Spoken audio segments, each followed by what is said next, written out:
Nope. I guess that's why Charlie called it the Has-Been Hotel. Ha ha ha. Ha ha ha! It was actually my idea. Ha ha ha! Well, it's not very clever. Ha ha! You. Let's see what he's bringing. We see the Farigiraf. We see the Raging Bolt. We do not see Flygon. We see the Empoleon. We do not see the Pheasantipity, and we see the Farigiraf. So we see the Mew, and we see the Cleavor instead. Okay. I still do like the idea of leading off with our Gouging Fire here. That was the game plan. If Cleavor comes in, if it is lead Cleaver, we will switch back out into our Corviknight, just as we talked about. We'll get the Rocky Helmet damage off on the Stone Axe. Let me take a look here. So, Scarf. So we live everything but a banded Stone Axe, and then we get up to +1, and then a Heat Crash would knock this thing out. So we live an Adamant Choice Scarf Stone Axe from Cleaver if it is the lead. If not, we can always play around that. But I'm going to go on ahead because he could think that something like the Mamoswine or the Mesprit is the lead. I will go on ahead and lead off with Fuegoleon, like we said. The reason I want to lead off with Gouging Fire this week is to be as aggressive as possible. Now, with my natural bulk, we can take a diversity of hits, and at +1, we outspeed Emvee's entire team. Barring a Scarf Cleaver lead, we're in a really favorable position to click Dragon Dance and just start attacking. The loaded dice that Gouging Fire is running this week will allow us to connect 4 to 5 scale shot hits per attack. Leads off with free rocks the Cleaver. Beautiful. Okay. So we do know that if we go right out into the Corviknight here, that'll be best for us. We didn't see the Weavile, actually. I didn't put that down. So Annihilape. I would have thought that there was a Weavile in the back there. Okay, get my notes right. Get my notes right out of the gate. So I have no issue going right out into Corviknight here. Thinking about it, if it is like a Scarf Rock set with Stone Axe, I don't want to go that route because we would not outspeed it at +1. So we would be able to 2-hit KO us with Stone Axe. So I'll switch out into Corviknight here. Now, this Corviknight is specially built to help with physical attackers like Cleaver or Weavile. She's holding a Rocky Helmet to help punish the physical attackers and is spec'd to be 3-hit KO'd by a loaded dice Weavile.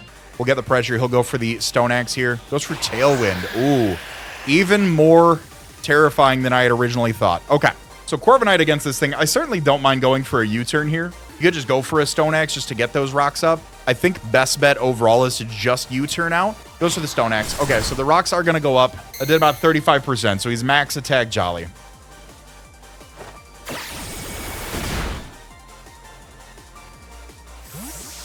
Okay. That is fine by me. We do have, so underneath the Tailwind, I don't want to stay in with Mesprit. Obviously, that is a little bit detrimental to us. I want to give some behind-the-scenes thoughts here. The idea behind going into Mesprit here is to bait the Bug-type move like U-turn or X-Scissor, and then hard swap back into Corviknight to accumulate more of that Rocky Helmet damage. Mesprit this week is rather standard, and she's built to take on offensive special attackers like Raging Bolt or Farigiraf. But we will get the Leftovers recovery back to mitigate a little bit of that, which is fine. We'll see the Leftovers, and I think the play is to just go right back out into Ossier here. Take a U-turn, get a little bit more chip damage on this thing. We'll resist the U-turn. Yeah, the U-turn will only be doing, he'll be taking more damage than we will. Those are the Swords Dance. Okay, +2. Stone Axe does have a chance to knock us out here. 53%. Actually, Stone Axe does knock us out here at +2. Okay. So let's go on ahead and go probably for the Iron Head, really, is the play here. Let's go for it. If he sets up a third time. No, there's Stone Axe. I was going to say he could miss it.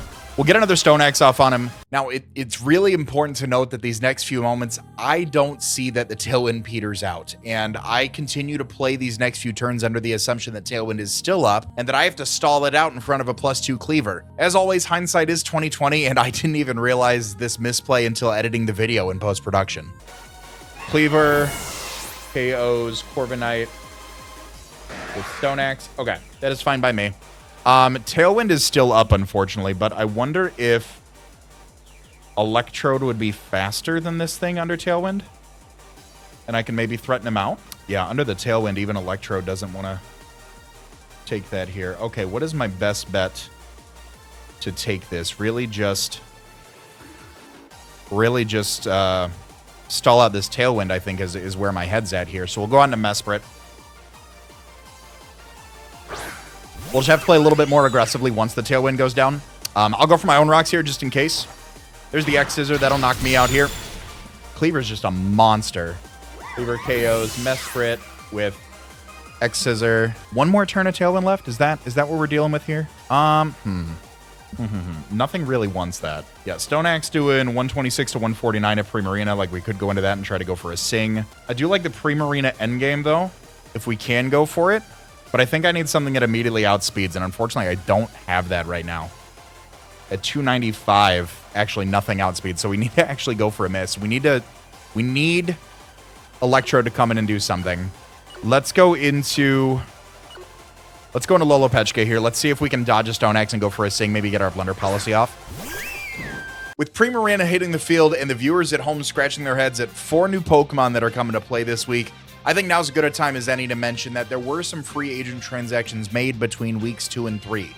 I ended up dropping Galarian Weezing, Mismagius, Sandy Shocks, Hoopa Unbound, and Hisuian Lilligant, and in return I picked up Venusaur, Mesprit, Mamoswine, Primarina, Electrode, and Shiftry. Electrode and Shiftry are our new Terra captains alongside Greedent, with Electrode terrestrializing into Electric, Ice, or Grass types, and Shiftry terrestrializing into Dark, Ground, or Flying types.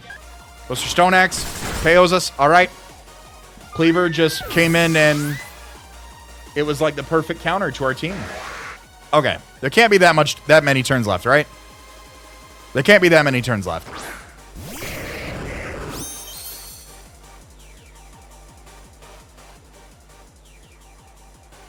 Yeah, no more turns left. Okay, I'm faster.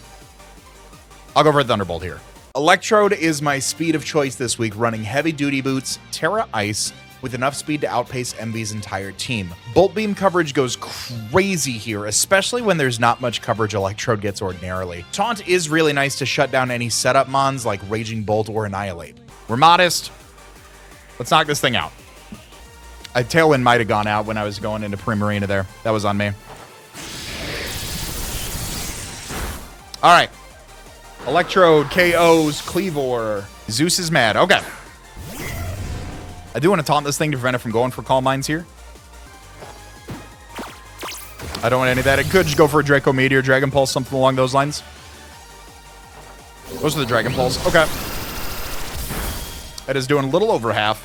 I will just go ahead and Terrestrialize, go for a Terra Blast. Get some good damage off on this, so that way Mamoswine can come in afterwards, potentially.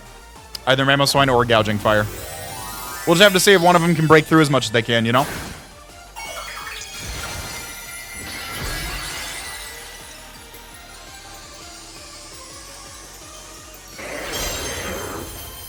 Terra Blast doing 56 to 66 to this thing, if it's a minimal HP set.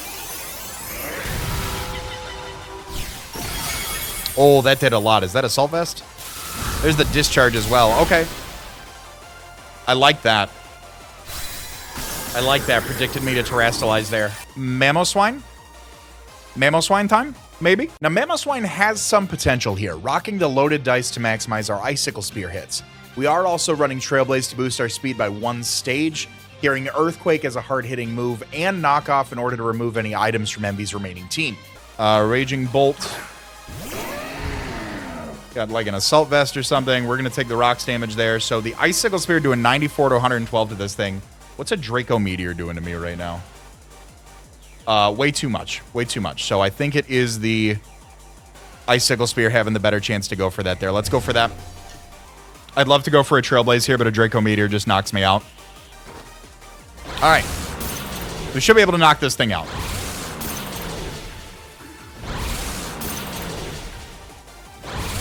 All right. Didn't want to let me go for a Trailblaze there. Mamoswine KOs, Raging Bolt. Beautiful. Annihilape can come in. There's a few different things that could happen right now. By no means do we look good at all. I think there's some weird world where I get in with Gouging Fire, somehow live a move at 75%, and then go for a Dragon Dance and just try to sweep. That's really where it's at, and bring it down as close as it is. All right, here comes Evil Emvee.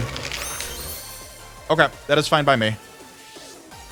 If I just go for a knock here. Just goes for the Drain Punch. Okay, that's going to bring me down to 80.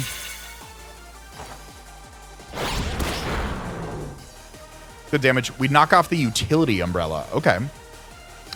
Wonder what that's for. Okay. So we know he's faster. Goes for the Drain Punch. Annihilate. KOs Mamoswine with Drain Punch. Okay. And we know he does have the +1 boost on the Rage Fizz there. So I'm going to pull the trigger. I'm going to pull the trigger and hope, right? That's what we got. I'm going to pull the trigger and hope, right? You know, we're really bulky. Does it have taunt if I go for Dragon Dance? Goes for Scary Face. Oh my god. Love that. Okay. So I'm now -1, +1 attack. Would I just go for a skill shot to get my Heat Crash doing 84 to 97? Let's just go to Heat Crash here. He goes to the Encore. Encores me into Dragon Dance. Oh my god. And it is here where Evil Emvee truly takes his reign as we begin a series of Encores and Scary Faces to make sure that he remains faster than Gouging Fire at all costs, while keeping track of his own Encore turns to make sure I can't get a Heat Crash off after boosting my attack so much. This really is the set of an evil genius. Bruh. Bruh. This just shuts me down, doesn't it? It just shuts me down. That's just game. All right, that's game. That's game. I just got to shut down. So, GG's to Emvee.